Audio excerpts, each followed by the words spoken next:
my head. I like that. Okay, we're situated. We're situated, okay? Today what we're going to do is we're going to cover... let me stand over here.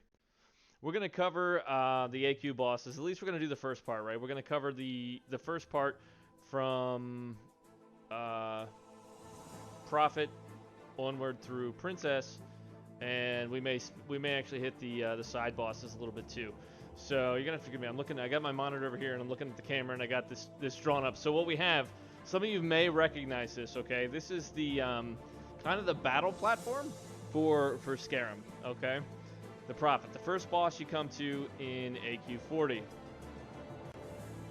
Jeez almighty, Rich. That's what she said. Okay, so you got a couple of things, right? First off, you're gonna have the boss, right? The boss is gonna be standing right here.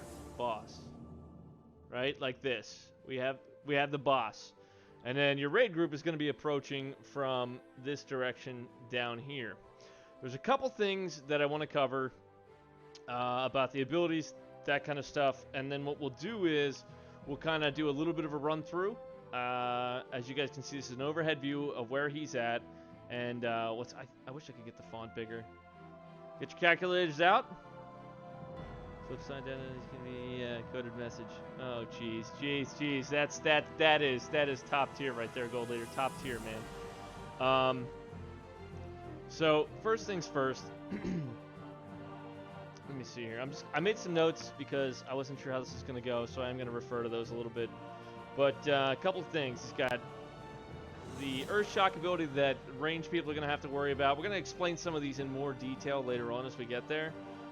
He will split into himself and then two kind of like fake or phantom versions of himself at 75, 50, and 25%.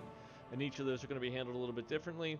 He has an Arcane Explosion, which is a pretty potent ability and needs to be interrupted and slowed down with Curse of Tongues, that kind of thing. So that's mainly what it is, outside of just having like the melee damage and that type of thing. So here's kind of what I imagine, or how we're going to set up the way we're going to run the things whenever we go to this boss. First thing is your whole entire raid team is going to be pre-assigned positions, okay? And your positions are going to be based off of the role that you have. So you're going to have your main tank, if you guys can see that, empty. He's going to be right up here. He's going to grab the boss as everyone files in. As they file in, there'll be other positions and assignments. So, for instance, on this platform, you'll have the main tank, and then you'll have an off tank, right? And then you're going to have, likely, two rogues, okay? So you're going to have a rogue. Well, the rogues are going to want to be behind him. Whatever. We'll go with our awesome paper towel eraser here, okay? And you're going to have two rogues, right? At minimum, that's what you're going to have on this platform. Then you're going to have over here on this side, as you see, there's another platform, because he splits, as I said, at 75, 50, and 25%. So what you're going to want to do is you're going to have tanks assigned. And I highly recommend, if you are tanking this, there's two positions you want to stand in preparation for those splits, and or if he blinks. He can blink and not necessarily split. So I recommend that as a tank, you're going to be standing basically... He will spawn in, if it is similar to private service, he'll spawn in right about here, okay? So as a tank, you want to make sure that you're positioned, one of you is positioned between this set of stairs, and one of you is positioned between this set of stairs. Because if he gets aggroed by healers or other persons, he's going to go either this way, depending on if they're over here, or he's going to go up this way, depending if they're over here. And the key to stopping his Earth Shock, what will happen is the Earth Shock will hit anyone that is at range of him while they have aggro. So if you're ranged and you have aggro or threat on him, he will Earth Shock you like psh, psh, psh, and that thing will whip you hard. So it's important as a tank to be in a position where if he's going to go that way, that you're going to be able to grab him immediately. If he's going to go that way, you're going to be able to grab him immediately. As well, depending upon where they're at, you're going to have your two rogues on the backside over here to kick and interrupt the Arcane Explosion. As well as a tank, if you can bash or pummel, depending on what stance you're in at the time, that's another great backup. It's also good to set up a rotation between at least the 2 rogues, and or if you have additional melee or DPS warriors down there, you want to. What's up, Chippy? How you doing, man? You want to be able to make sure that those additional melee are able to pummel interrupt as well. Kind of set up like, okay, you're first, you're second, you're third, and then go from there, kind of thing. So again, you're going to have this on this side, and then I'm going to check questions here or chat in just a second. And again, he's going to spawn in on this side right about here either when he splits or when he whenever he ports, or blinks. So you're going to put up a tank here, you're going to put up a tank here, and then you're going to have your rogues accordingly wherever back here, ready to do the appropriate kicking at the time. And the other thing it's important to remember, as a rogue, if it is your time to kick, you need to make sure you're pulling the energy to do that as well. If you're a warrior and you're DPSing down here, you also want to make sure that you're prepping to pummel and or bash if you're tanking. You can, like, the tanks generally won't be assigned in interrupt, but they are kind of like a catch-all. Like as I'm tanking, I will try to throw a bash in there if I can to help. But the idea is that the DPS are generally going to be taking care of that. Let me look at the chat here. Your neighbor's got hauled off in a squad car today. All right, Villain, what's up, man? Welcome, welcome. Mr. Crusher, how you doing today? Thunder Fury, don't forget you need to have those to get it done. Absolutely. If we could only get the freaking Geddon binding. It froze. All right, try refreshing it. But, okay, so what you're going to have is you're going to have your tanks in these positions approximately. Oh, and if you want to know, he will come in. It's probably right about this position, give or take, assuming it's similar to private servers. Give or take, when he ports in, he'll blink in about that spot. So what you're going to have then is you're going to have all of your casters. You know, you're going to be up here. Actually, you're not going to be over there. That's too far. You don't want to be over there. Okay, you're going to have caster up here, healer up here, caster, healer, caster, you know, healer. Not necessarily in that order across there, but the general idea is that during this fight in this area, that's where your casters and healers are going to be. You also are going to do this too. You're going to assign or have mages positioned strategically so that when the boss does a mind control. When he does a mind control, it drastically increases the damage that the player who is mind controlled does. So it's very, very important that you either fear, you sheep, you CC, whatever you got to do to get them under control. But generally what we try to do is we'll try to have a mage that's like, okay, if you can, you know, mage A is going to be over on this side, mage B is going to be in the middle, mage C is going to be on the end, kind of thing. But the reality is this whole group up top here is going to be shuffling a lot. So, all right, you start the fight, you rush in, main tank is here, off tank is up there with him, your rogues are ready to kick. The other 2 tanks are they're going to boop boop this way, then the other 2 tanks boop boop this way, and then everyone's going to get in position. All of your casters and healers are going to run up either side according to who they're healing or what they're doing. It's also important too.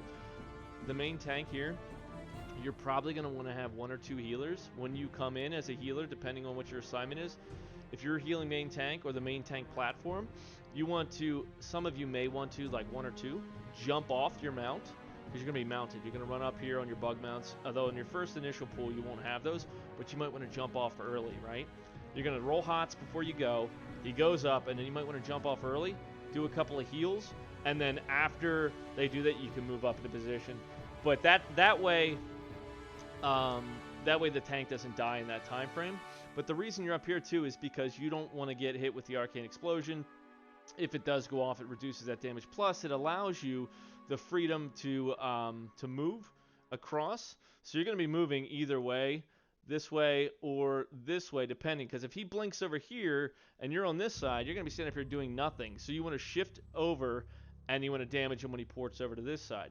And likewise, if he blinks over here, you're going to shift back over so that you can DPS on this side. And it's just going to be a lot of bouncing around depending where he's at. There's different variations on the way this works depending if you played on a private server or if you played in original vanilla.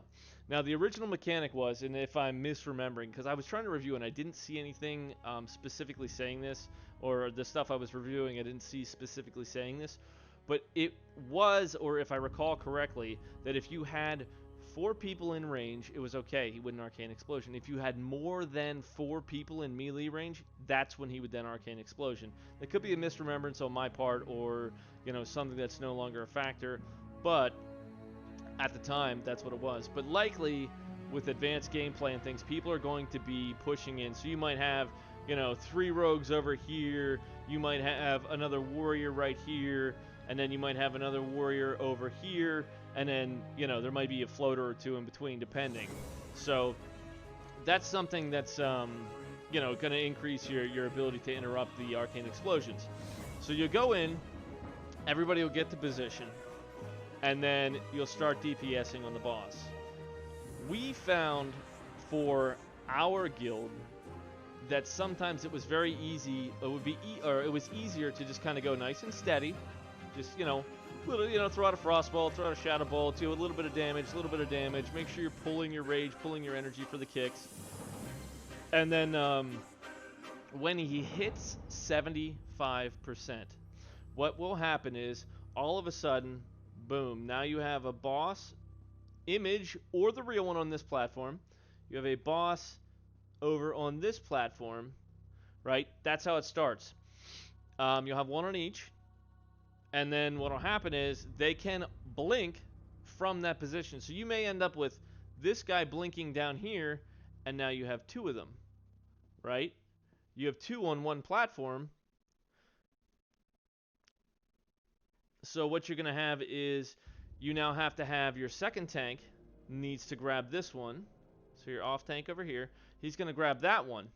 And it's important for him to do that so that, again, it doesn't give aggro to the healers and start earth shocking them. So he's going to have to grab that right away. Now, this is another important factor. If you are the tank that's guarding this set of stairs, you're going to hover. You're going to hover closer, right? Because sometimes on a transition, this guy may get mind controlled. If he gets mind controlled, as the primary tank left on that platform, I suggest doing something like Challenging Shout. It pulls them both on you, and it buys you a few seconds so that it's not earth-shocking the healers up top. You can switch over and start doing that, and or this tank may deviate, come down here and grab this for a second, and then that way it's under control till this guy's sheep or fear or whatever it is that he's been crowd-controlled with after mind control wears off. Then he'll come back to his position, Now again, he may hover there for a situation like that, but you also have the possibility that you could get all 3 of them. You could get all 3 of them on one platform. Okay, so if you end up with all 3 of them on one platform, it is absolutely pertinent that, like, this guy come down here and grab that one and hold it. And that way, if there is another blink where, say, this one blinks back over here, you still have a tank right there who's guarding if it will come up the steps to keep it away from the casters. As well, you have the 2 over here. That's just something you're gonna have to manage on your toes as you're going through the fight. It's one of those things you gotta. It's a little ebb and flow, little bob and weave that has to exist between the tanks, and that requires some communication if you end up in a position like that. Ideally, you never get more than 2 on a given platform, right?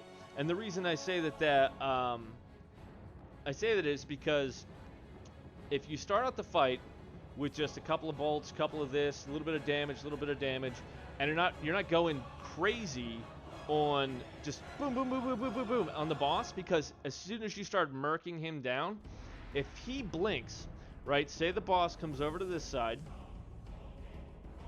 he comes over to this side, on that blink, guess what happens? There's an aggro reset. So when he blinks to here, aggro's back to 0. If you're mage and you're up here, so this is mage, mage huge balls. Okay, this is mage huge balls up here, right? He's huge. He's so big, right? This guy has got a toe ep. He's got his arcane power, AP right there, and somebody gave him a what's it called? The buff you get from the Disc Priest. He's getting that. He's getting all that stuff, right? And this guy is like, dude, I'm gonna go crazy. and he just starts firing off balls, like, you know, fireballs like crazy. He's got a huge cooldown-induced fireball flying out of there right as it's mid-air, and the boss is blinked over there. That's not good, because if there's a taunt resist or something happens where he then gets the aggro, what's going to happen is he's going to have threat on the boss, and because he's not in melee range, he's immediately going to get Earthshock. Boom, boom, boom, boom, boom. And it is, I think it's it's 2,500 to about 3,000 damage per Earthshock.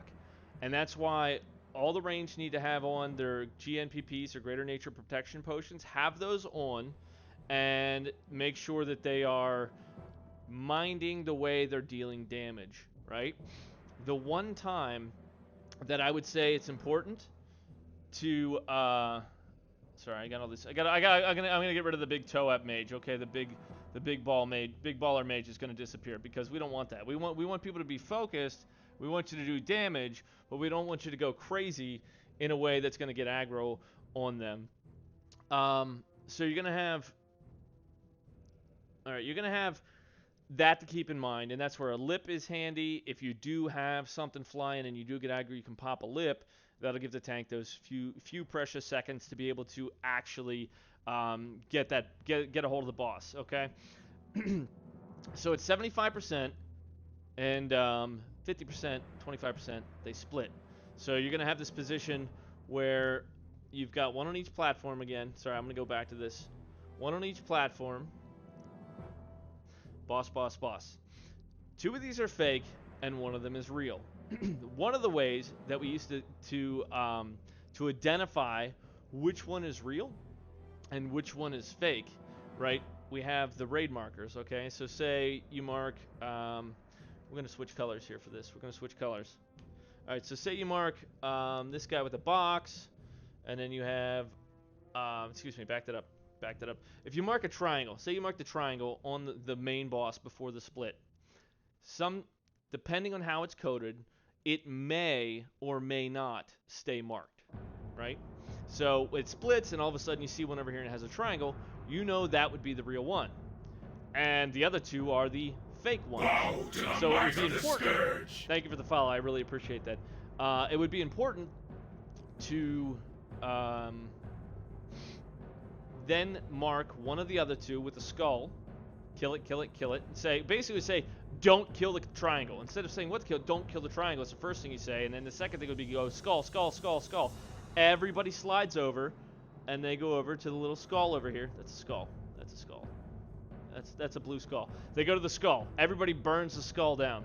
And it's important if you can burn one of those down very quickly after the split, because now you have no more than 2 of these to deal with, which means you won't get 3 on a platform, which means you don't have to worry about having a tank slide over, because you've always got 2, unless one of them gets mind control. You always have 2 to pick it up.